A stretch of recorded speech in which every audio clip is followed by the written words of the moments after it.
faut évidemment des réformes de la législation. Parmi ces réformes, évidemment, nous proposons que les textes régissant le Conseil supérieur de la magistrature soient revus pour que évidemment cette instance soit réservée uniquement aux magistrats. Nous avons pensé que dans un pays où la Constitution consacre, n'est-ce pas, la justice comme un pouvoir indépendant des autres pouvoirs, législatifs et exécutifs, il est quand même incongru ou même inacceptable que le président de la République et le garde des Sceaux, qui sont des représentants de l'exécutif, puissent y siéger et puissent même diriger cette instance-là, qui décide de la carrière des magistrats. Nous avons également proposé comme réforme que, évidemment, les magistrats du parquet ne soient plus sous l'autorité, justement, du garde des Sceaux, qui est une autorité politique, parce que tous les problèmes d'indépendance de la justice, la perception de soumission de la justice que nous avons dans ce pays est due à la soumission du parquet à l'exécutif. Donc nous proposons que les magistrats du parquet soient l'autorité, n'est-ce pas, sous l'autorité, justement, donc, de notre magistrat du parquet, le plus élevé dans la hiérarchie judiciaire. En l'occurrence, si on prend la hiérarchie judiciaire actuelle, l'avocat général, qui est donc le procureur de la Cour suprême.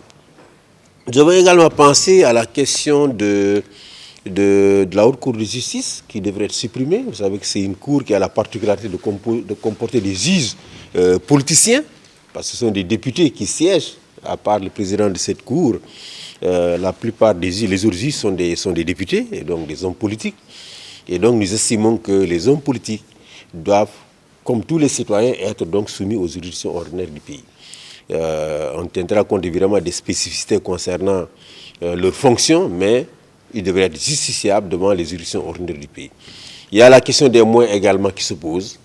Nous proposons que, évidemment, le pouvoir judiciaire puisse élaborer lui-même son budget, puisse le négocier avec l'Assemblée nationale, le faire voter par l'Assemblée nationale, et éviter, évidemment, de se retrouver dans des situations où des magistrats vont aller négocier avec le président, commander des augmentations de salaire au président, commander des moyens au président, qui est le chef de l'exécutif. Donc, c'est la quintessence un peu des réformes que nous proposons.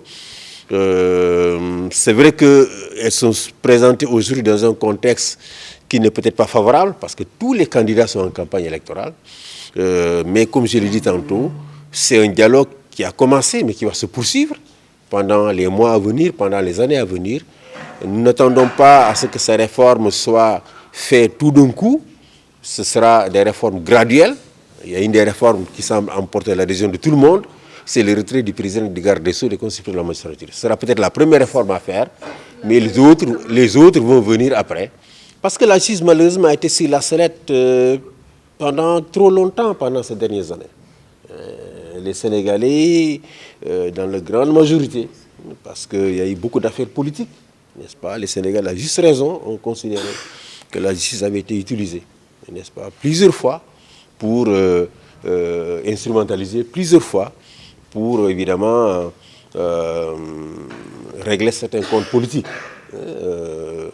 Les nombreuses affaires que nous avons connues, Karim Wade, Khalifa Sall et la dernière en date avec Ousmane Sonko, ont tous mis la justice devant la sellette et amené les citoyens sénégalais à questionner, à douter de cette justice-là. C'est pour cette raison que nous pensons qu'il faut faire ces réformes qui vont évidemment accorder plus d'indépendance aux juges. Faire en sorte que certains délits qui sont des délits politiques soient d'abord bien définis. D'abord clairement défini, qu'on ne laisse pas aux juges de définir c'est quoi la haute trahison, c'est quoi acte ou manœuvre à mettre en danger la sécurité de l'État, etc. Il faut que tous ces délits soient bien définis et que, évidemment, on encadre la manière dont ces délits-là sont utilisés contre les citoyens.